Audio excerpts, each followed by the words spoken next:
बाबा, आप ये पानी पी लीजिए। कब से आपका कंठ सूख रहा है और आपको तो लगता है कि बुखार आ रहा है। कब तक ऐसे बिना दवाई के बैठे रहेंगे? मैं आपको अस्पताल ले चलती हूँ। नेहा ने बरगद के पेड़ के नीचे आसन पर लेटे वृद्ध आदमी से कहा। नेहा का घर ठीक इस पेड़ के सामने पड़ता है। वो रोज आते जाते हुए इन्हें देखती थी, कभी कभी खाना भी दे देती थी। 2 दिन से देख रही थी कि बाबा लेटे हुए थे। आज मंदिर जा रही थी तो बाबा को देखा। वो निस्तेज से पड़े हुए थे। उम्र भी 80 के आसपास होगी। इतनी उम्र में शरीर वैसे ही थका हुआ सा रहता है। इंसान के हाथ पैर चल जाए तो वो ही गनीमत है।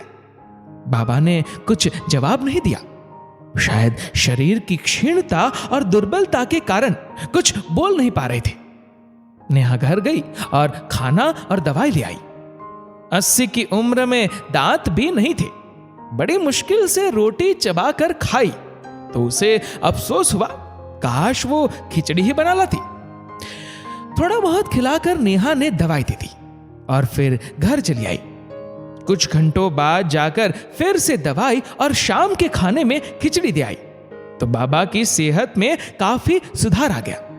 अब बाबा पहले की तरह पेड़ के नीचे बैठे हुए थे।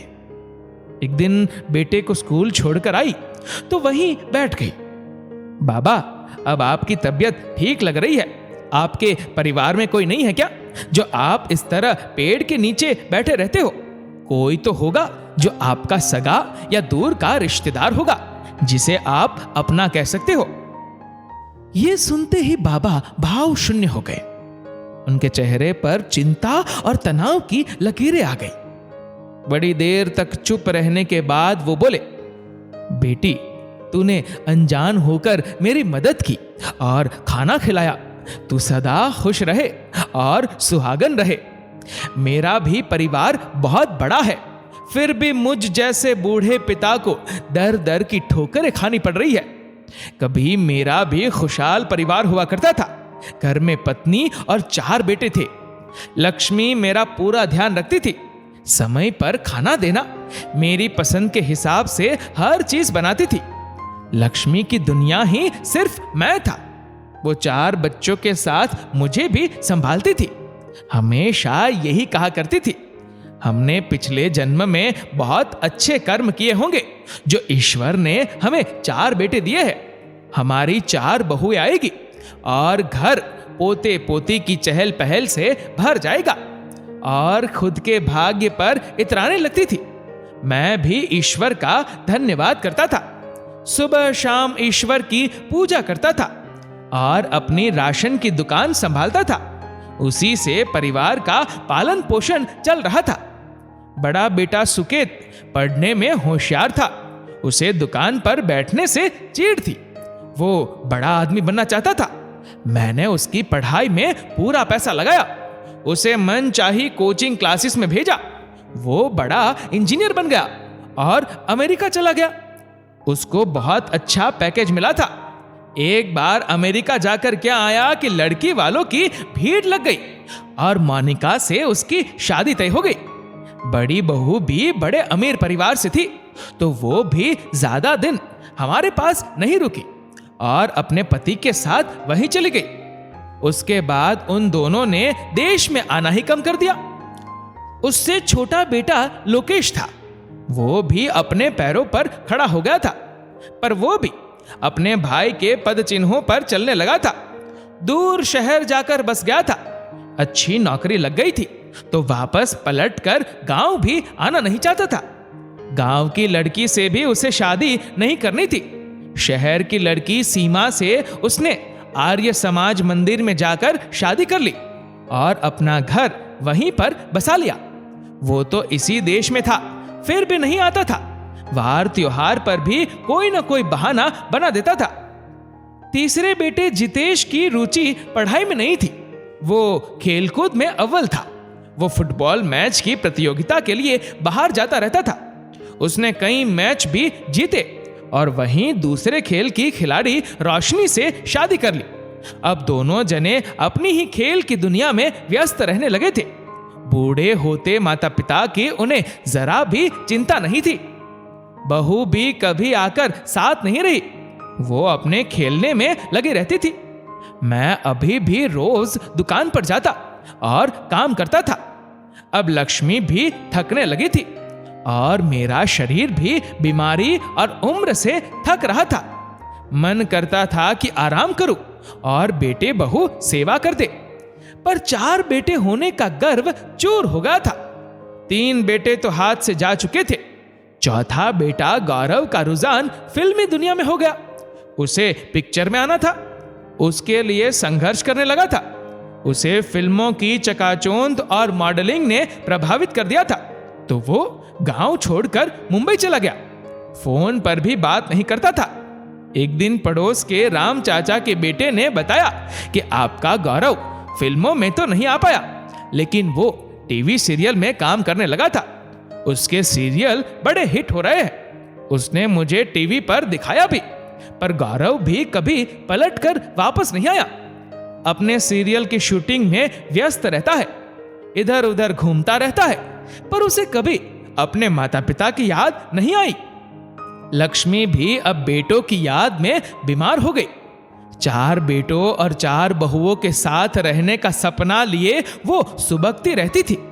मैंने एक दिन बच्चों को फोन लगाया कि मां तुम सबको याद कर रही है, तो बड़े बेटे ने तो साफ मना कर दिया और बोला, आपको पता है अमेरिका से यहां अपने देश आने का कितना किराया लगता है? अपने देश केवल मां से मिलने आना कोई मजाक तो नहीं है। फिर बच्चों की भी परीक्षाएं हैं, मैं तो नहीं आ सकता हूं। छोटे बेटे लोकेश ने भी मना कर दिया कि वो ऑफिस के काम से विदेश जा रहा है, महीने भर बाद लौटेगा। जितेश भी अपनी खेल प्रतियोगिता की तैयारी में व्यस्त था, वो एक दिन भी बर्बाद नहीं करना चाहता था। गौरव अपने टीवी सीरियल की शूटिंग में व्यस्त था। अपने बच्चों से मिलने की आस लिए ही लक्ष्मी इस दुनिया से चली गई। 4 बेटे जो अर्थी को कंधा देते, वो उसके नसीब में नहीं था। लक्ष्मी की चिता जल रही थी और मैं भाव शून्य हो रहा था। ऐसे भी क्या बेटे जो कमाने में व्यस्त है। अपनी मां की मौत पर आंसू बहाने एक बेटा भी नहीं आया। अस्थि कलश रखा रहा। अंत में मैं ही उसका विसर्जन करने गया। अब मेरा मन ना घर में लगता था, ना ही दुकान में लगता था। घर में अब मेरी लक्ष्मी नहीं थी जो मेरा इंतजार करती। अब मैं किसके लिए जीता? बेटे चारों ही बड़ा नाम और दाम कमा रहे थे, पर इस बूढ़े पिता के लिए किसी के घर में या मन में जगह ही नहीं थी। अब मेरी भी उम्र हो गई थी। ना दुकान पर बैठा जाता था, ना ही घर में खाना बनता था। दूर के रिश्तेदार आए और किसी ने मेरी दुकान हड़प ली और किसी ने चाकू की नोक से मेरा घर अपने नाम लिखवा लिया। अब मैं बेघर और बेरोजगार हो गया था। दर दर की ठोकरें खाने को मजबूर हो गया था। गांव से चलता चलता इस गांव तक आ गया हूं। यहां ये पेड़ दिखाई दिया और मंदिर भी, तो इसी के नीचे डेरा जमा लिया। आते जाते तेरे जैसे लोग मुझे खाना दे जाते हैं और मैं भी जीवन के दिन काट रहा हूं। आखिर कब तक जीना है ये मुझे भी पता नहीं। बूढ़े बाबा की कहानी सुनकर नेहा की आंखें भर आई। वो भी फुटबॉल खिलाड़ी जितेश को और टीवी सीरियल अभिनेता गौरव को जानती थी। ये दोनों सफल और काफी अमीर थे, पर इन दोनों के पास इनके पिता के लिए ना पैसा था, ना ही समय। नेहा ने कुछ सोचा और घर चली गई। नेहा का पति गिरीश एक वकील था। नेहा ने उससे बूढ़े बाबा की सारी कहानी सुनाई, तो उसे भी आश्चर्य हुआ। वो दोनों उन्हें अपने घर ले आए और उनको 2-4 दिन अच्छे से आराम करवाया। 5वें दिन गिरीश ने कुछ कागजात तैयार किए और उन्हें सब बताया, पर यह सुनकर वो चौंक गए। केस कर दूं अपने ही बच्चों पर?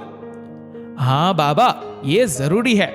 आपने बच्चों को पढ़ाया लिखाया और आज आपकी वजह से वो काबिल बने हैं, इतना नाम और दाम कमा रहे हैं, तो क्या अपने बूढ़े पिता को पाल नहीं सकते? बाबा, अगर आप हिम्मत करेंगे तो आगे फिर किसी माता पिता को आपकी तरह दर दर की ठोकरें नहीं खानी पड़ेगी और अब तो कानून भी बन चुका है। माता पिता अपने गुजारे भत्ते के लिए बच्चों से भुगतान के लिए कह सकते हैं। जब उन्होंने कोई शर्म नहीं रखी तो आप क्यों हिचक रहे हैं? फिर कुछ सोचकर बाबा ने उन कागजों पर हस्ताक्षर कर दिए। चारों बेटों को कोर्ट के नोटिस भेजे गए। सभी ये जानकर हैरान थे कि आखिर उनके पिता उनके साथ ऐसा भी कर सकते थे। अब तो ना आने का कोई बहाना ही नहीं था। चारों बच्चे महीने भर के नोटिस के चलते आ गए। अपने बच्चों को सालों बाद देखकर उनकी आंखें चमक गई। वो उनसे लिपटकर पत्नी की मौत का शोक मनाना चाहते थे, पर बच्चे गुस्सा हो रहे थे। पिताजी, आपको जरा भी शर्म नहीं है? आपने कोर्ट का नोटिस भिजवा दिया। पैसे ही चाहिए तो मांग लेते, मैं भिजवा देता। आपकी इस हरकत से मेरी विदेश के दोस्तों के बीच छवि बिगड़ गई है। बड़े बेटे सुकेत ने तेज आवाज में चिल्लाकर कहा। तभी उससे छोटा बेटा लोकेश भी चिल्लाया। अब इस उम्र में आकर आपको पैसों की भूख लगी है? आसपास किसी वृद्धाश्रम में ही चले जाते। अब आपकी कितने ही दिनों की जिंदगी बची हुई है। तभी फुटबॉल खिलाड़ी तीसरे नंबर का बेटा जितेश भी बोलता है। अच्छा मजाक किया है। मेरी इतनी महत्वपूर्ण प्रतियोगिता है, मैं उसकी तैयारी छोड़कर आपके नोटिस पर कोर्ट आया हूं। पिताजी, आपको मेरा नाम हुआ है वो रास नहीं आया क्या? मेरे पीछे पूरा मीडिया आ गया है। मुझे सीरियल की शूटिंग के लिए विदेश जाना था। आपने अड़ंगा लगा ही दिया और यहां पर बुला लिया। बूढ़े बाबा ने चारों बच्चों की बातें सुनी और वो कुर्सी पर निढाल से बैठ गए। नेहा ने संभाला और उन्हें पानी पिलाया। चारों बच्चे गुस्से में खड़े थे। थोड़ी देर बाद संयत होकर बोले, सुकेत, मैंने तुझे पाला है, तू बड़ा बेटा है, मेरी पहली संतान। मैंने तुझे सदैव ज्यादा प्यार किया है। मैं तेरी छवि क्या खराब करूंगा? तू अपनी मां की मौत पर भी नहीं आया, तब क्या तेरी छवि खराब नहीं हुई? फिर लोकेश की ओर देखते हुए बोले, चार बेटों के होते हुए मुझे वृद्धाश्रम जाना पड़े तो इससे बड़ी शर्म की बात और क्या होगी? ईश्वर ना करे कि तुझे कभी वृद्धाश्रम जाना पड़े। याद रख, बुढ़ापा सभी को आता है। जितेश, तू भले ही फुटबॉल स्टार बन गया है, पर मेरी नजरों में तू आज भी जीरो है। अपने जन्मदाता को संभालने से ज्यादा महत्वपूर्ण काम और क्या हो सकता है? क्या तुझे जरा भी शर्म नहीं है? फिर गौरव को बोलते हैं, और तू सबसे छोटा, मां का सबसे लाडला, अपनी मां को कंधा तक देने नहीं आया। मुझे बहुत दुख है कि मैं तुम जैसे नालायकों का जन्मदाता हूं। तुम चारों अपने संस्कार और परवरिश भूल गए। मेरे बच्चों के लिए पैसा, नाम, छवि, प्रतियोगिता, विदेश की शूटिंग ज्यादा जरूरी हो गई। तभी अंदर चारों को बुलाया जाता है। बूढ़े बाबा अंदर नहीं जाते। अंदर बहस और तर्क वितर्क होता है। जज साहब अपना फैसला सुनाते हैं कि चारों बच्चे एक निश्चित राशि अपने पिता को देंगे और उन्हें बारी बारी से अपने पास रखेंगे। नेहा का पति गिरीश ये फैसला होते ही खुश होता है। नेहा भी बाहर आती है और कुर्सी पर आंख बंद करके बैठे हुए बाबा को हिलाती है, पर वो निढाल से गिर जाते हैं। उनकी सांसें चलना बंद हो जाती है। शायद जाने से पहले वो अपने चारों बच्चों को देखना चाहते थे। तभी तो कोर्ट के कागजात पर हस्ताक्षर कर दिए थे। अपने मृत पिता को देखकर चारों उनके पास जाने का प्रयास करते हैं, पर नेहा उन्हें एक कागज थमा देती है जिस पर साफ लिखा था कि मेरी अंतिम इच्छा यह है कि मेरे चारों बच्चे मेरी मृत देह को हाथ भी ना लगाए। मैं उनसे मुखाग्नि देने का अधिकार भी छीनता हूं। मेरा अंतिम संस्कार गिरीश द्वारा किया जाए। तभी चारों बच्चों का चेहरा लटक जाता है। वो आत्मग्लानि से भर जाते हैं और बूढ़े बाबा की अर्थी चारों बेटों के होते हुए भी अनजानों के कंधे पर ले जाई जाती है। दोस्तों, एक पिता हर परिस्थिति में चारों बेटों को पाल लेता है, पर चारों बच्चे मिलकर एक पिता को नहीं रख पाते। अपने फर्ज को भुलाने वाले बच्चों को भी एक दिन बुढ़ापा आएगा, इसलिए सदैव अपने जन्मदाता का सम्मान करें, उनकी देखभाल करें। यही सच्ची पूजा होती है। इस वीडियो को लेकर आपकी क्या राय है, नीचे कमेंट करके जरूर बताएगा। और अगर आपको वीडियो अच्छा लगा हो तो इस वीडियो को लाइक करेगा, शेयर करेगा ज्यादा से ज्यादा लोगों तक। और ऐसे ही और भी इंस्पिरेशनल वीडियोस के लिए सब्सक्राइब करें हमारे यूट्यूब चैनल को और फेसबुक पर फॉलो करें हमारे पेज को। धन्यवाद।